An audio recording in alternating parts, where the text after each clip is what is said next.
بسم اللہ الرحمن الرحیم۔ کس قسم کے جانور سے قربانی کرنا افضل ہے؟ سب سے پہلے 3 قسم کے جانور جس سے قربانی کرنا افضل ہے۔ نمبر 1، جانور صحت مند ہو۔ نمبر 2، جانور خوبصورت ہو۔ نمبر 3، جانور خصی ہو۔ یہ 3 قسم کے جو جانور ہے اس سے قربانی کرنا افضل ترین ہے۔ دوسرا مسئلہ یہ ہے کہ قربانی کے لیے جو جانور خریدا جائے اس جانور کی عمر کیا ہو۔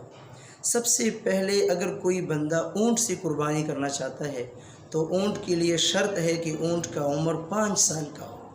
نمبر 2، کوئی بندہ گائے یا بھینس سے قربانی کرنا چاہتا ہے تو یہاں ضروری ہے کہ گائے یا بھینس کا عمر کیا ہو، 2 سال کا ہو۔ اگر کوئی بندہ بکری یا بکرا سے قربانی کرنا چاہتا ہے تو اس کے لیے ضروری ہے کہ وہ 1 سال کی ہو۔ یہاں ایک اور بھی مسئلہ ہے، ساتھ ضروری مسئلہ ہے، دمبا جو ہے بیڑ سے اگر کوئی قربانی کرنا چاہتا ہے تو بیڑ کے لیے ضروری ہے کہ وہ 1 سال کی ہو۔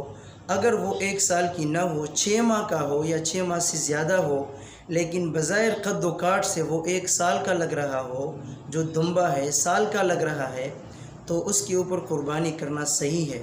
لیکن اگر وہ کمزور اور لاغر بظاہر نظر آ رہا ہے اور قد و کاٹ سے وہ سال کا نظر نہیں آ رہا تو اس کے لیے پھر سال کا ہونا ضروری ہے۔